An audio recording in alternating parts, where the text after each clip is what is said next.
तुमच्या कॉम्प्युटरमधलं graphic card, RAM आणि hard disk यांच्या किमती गेल्या 6 महिन्यात प्रचंड वाढल्यात। नमस्कार मित्रांनो, मी रोहित साळुंखे। आज जगभरात AI सर्व्हर्स, डेटा सेंटर्स तयार होत आहेत आणि त्यासाठी प्रचंड प्रमाणात रॅम, हाय स्पीड मेमरी आणि स्टोरेज वापरलं जातं। मोठ्या मोठ्या बल्कमध्ये मेमरी खरेदी करतात आणि त्यामुळे सामान्य कन्झ्युमरसाठी सप्लाय कमी पडतो। सप्लाय कमी आणि डिमांड जास्त असली की काय होतं? किमती वाढतात। ग्राफिक कार्ड्स महाग होण्याचं अजून एक महत्त्वाचं कारण म्हणजे GPU मध्ये वापरली जाणारी VRAM।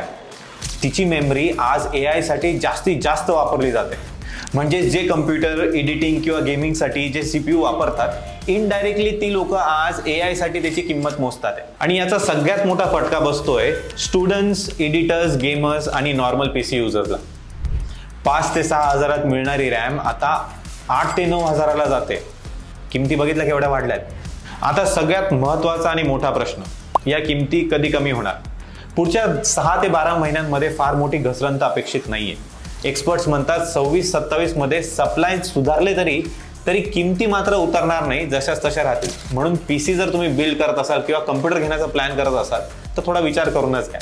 तुमचं याबद्दल काय मत आहे मला कमेंट सेक्शन मध्ये नक्की सांगा आणि तुम्हाला व्हिडिओ आवडला असेल तर लाईक करा आणि तुमच्या मित्रांसोबत शेअर पण करा। चला आपण भेटूया पुढच्या व्हिडिओमध्ये। जय श्रीराम।